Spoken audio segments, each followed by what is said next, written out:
Dana Levine, he, him. Originally, I'm from Baltimore, Maryland, but now I live in San Francisco. Well, I grew up in like the suburbs, so I grew up in like a fairly well-off family. We had a nice house in the suburbs. I wasn't the rough. It was not like the rough Baltimore that you hear about or you see on The Wire. I started programming probably when I was about 8 or 10 years old.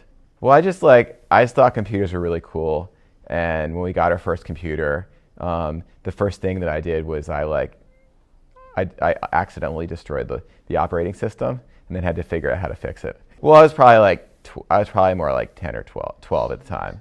Yeah, I was a little bit older than that, but I was like, can I figure out how to I was just screwing around, and then I was like, shit, I screwed it up. Now I've got to figure out how to fix it.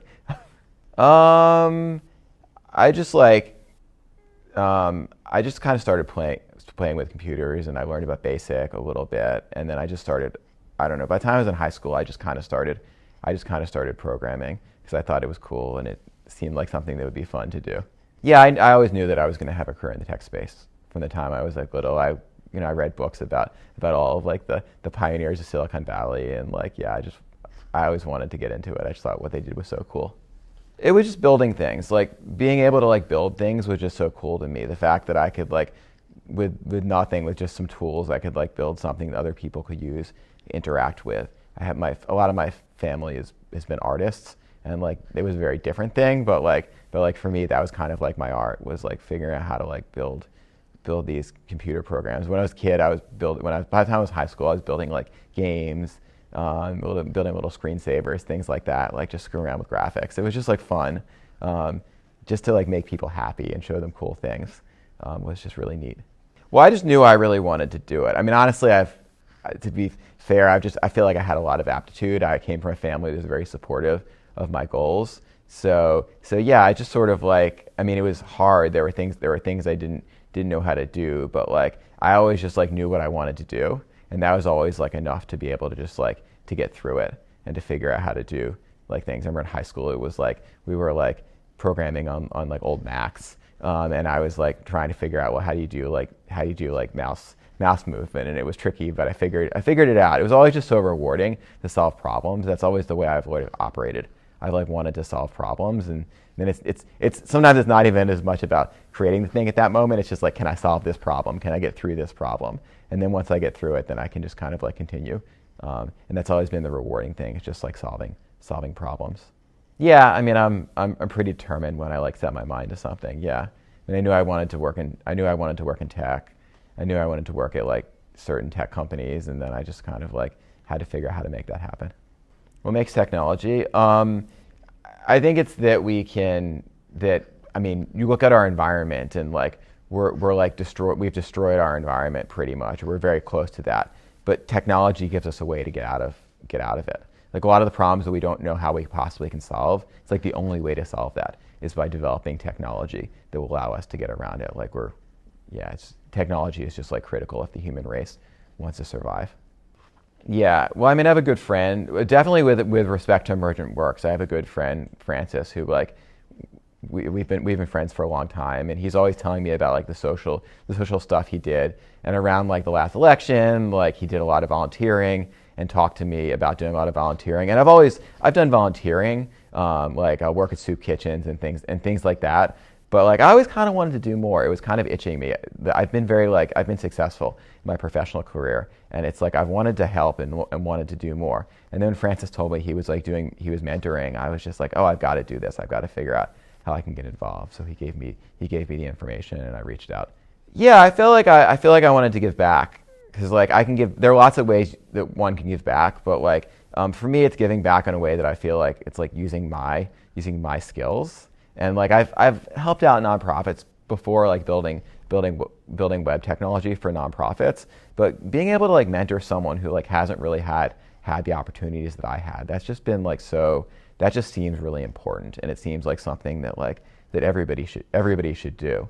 And I told all my friends about it, and some of them are actually doing other programs now to mentor people. So yeah, it just feels to me it's a responsibility. As humans, we have a responsibility to help other people who are who haven't had the same things and give them the same opportunities that we've had. I've been in the tech industry for like 15 or 20 years at this point. So it took a while. It took a while to really think about it. I think some of it is I just wasn't exposed until very recently. I haven't been exposed to so much of it. I've been hearing more about it recently, but for a long time, like Silicon Valley was very just focused on itself and focused on making money and like doing stuff like utopian stuff, and not as much focused on like the real world. I think the pros are that there are lots of really smart, interesting people here. I think the cons are that it's not as diverse as we would like. I think it's also like there's also a lot of like everybody sees in San Francisco, they see like the tech people, and there's a lot of like anger against like tech people. And I've been here for over 15 years, so I've been here for longer than most people, but still I feel a little bit bad that like there's definitely like this huge conflict that you had people who lived here, and then like people came in and had all this money, and now most people can't afford to live here anymore and and a lot of them are having trouble getting jobs. And like, yeah, there's this like discord, and it's been going on for a while, but it's definitely intensified recently.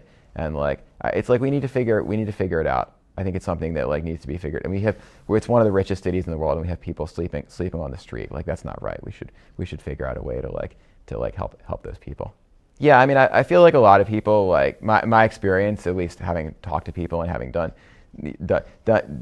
programs, like basically like a lot of people when they get incarcerated, it has a significant impact on them for the rest of their life.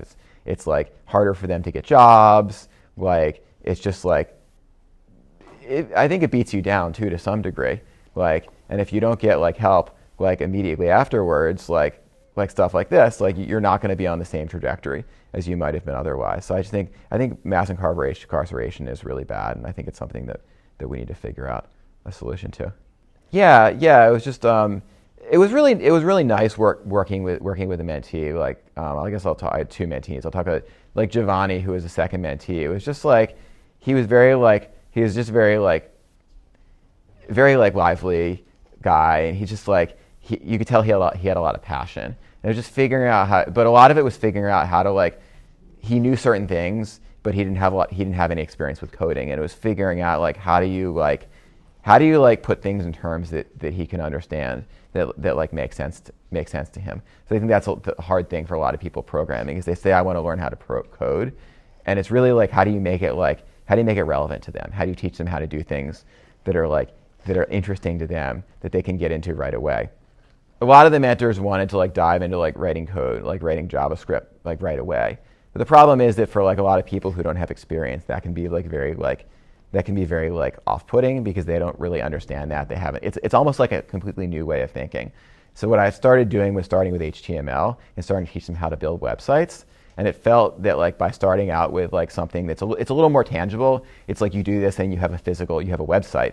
And by starting with something that's a little more tangible, I taught him a little bit like how do you draw pictures, how do you get images onto your site. But by teaching them things that are a little more tangible, I think it can sort of like make it easier for them to absorb the concepts. And then by the time you get into teaching them kind of more abstract things like JavaScript, it's a little bit easier for them to kind of grasp those concepts. Yeah. One of the biggest things that I learned is just like to have a beginner's mindset. It's sort of like, but I've been coding for so long that I almost forget like how challenging it is for people to learn these things, and how foreign it is to the way a lot of people think. And like it's cool to go in and see someone who's never done it before and be like, oh, one, this is hard. I should be patient with people who don't necessarily know things that I know. And two, like, yeah, there are probably a lot of things that I can learn that I need to have a beginner's mindset about, and like just go into it with open eyes. I think a diverse tech industry is great. Like I'm kind of the majority, but I definitely would like, I don't like for it to be that way, that there are a lot of people who look like me, and there's not a lot of diversity. And I think, yeah, we need more diversity in tech. It improves perspective, definitely. And having people with a diverse set of perspective always leads to a better product. I've seen a lot of work. I know a lot of companies that kind of first work towards like bringing women and definitely like having more women like in tech has been incredibly helpful, because I noticed the perspectives that women have are definitely different than the perspectives that men have, and as well just I've worked with people who are from minority backgrounds, and like they definitely like it's they have perspectives that I wouldn't have, and they understand the customer. Your customer is everyone in the U.S. if you're building a tech product. So you need to be able to have representation from everybody in the U.S. if you want to be able to build a product that represents them.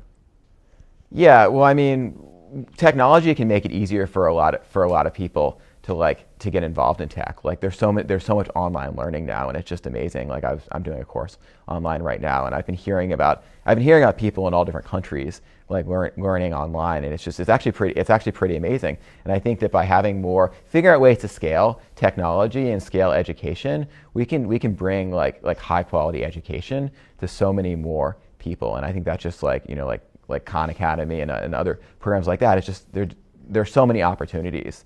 And maybe the demographics that those target right now isn't everybody, but I think we just need to figure out like how do we make some of those things target a more diverse audience, because I think it can have a huge impact on our society.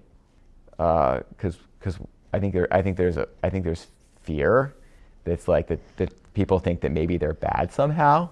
I don't know. I think it's weird. Like I think there's people are taught to have fear of people who are incarcerated because they did a bad thing, and maybe they'll do another bad thing. But like, I mean, the truth is that like most of the formerly incarcerated people I've met are like great. So it's like and I've learned a lot from them. So it's just like I think it's kind of a shame that someone has like one black mark on their record, and it has a terrible impact on the rest of their life. Yeah, I mean, definitely. I mean, it's like, I work with two mentees who both had trouble with the law, and I learned they're just like normal normal people, just like everybody else. They have, the same hopes, the same dreams. They're both very motivated, young men, and really, want to improve themselves and want to have successful careers, and like the same things, some of the same things that I like. And Giovanni, we had a bunch of conversations about video games, and like we're all the same. It's just we're not exactly the same, but like we'll have commonalities, and it's just like I think what I've started to see is it's more about like finding the things that are the same versus like focusing on the things that are different. No, I mean, I like that last thing that you said, was like not everyone's going to be a programmer, a professional programmer, because like that's kind of what I saw with both of my mentees. Is it didn't feel like either of them wanted to become programmers, but they wanted to learn about technology. Like it's so useful to be able to like even just like learning how to build a website, like just learn a little bit of HTML, and maybe there's some point in your life where that's useful in your job, or it helps you to get a job, or you just understand things a little bit better. I just think like just a little bit of technical literacy goes a really long way for a lot of people, and I think that's something like I felt like the focus was getting people to like being professional coders, and like maybe some people, like obviously for some people that's going to be the thing, but like even just like figuring out how to improve people just a little bit and just give them a little bit of that can go a long way. Definitely. Like I want to continue to mentor people, and like figure out whatever companies I work at, or if I found a company, definitely figuring out ways to like include people who have not had opportunities. Like I think it's really critical. I think that's something that I'm willing to commit to doing. Hopefully, Emergent Works is like huge and all over the country, and work all the major cities. Yeah. What do I want the tech industry to know? I want the tech industry to know that we need to be more open. We need to give more people a chance. That like I think that it's easy to hire a lot of startups. They hire their friends, and I get that, because like you want to hire people who you gravitate towards people that are like you, but I think the most growth comes from working with people who are different from you. My name is Dana. I'm a former mentor and a proud member of the Emergent Works family. And I believe excellence in code can come from anyone.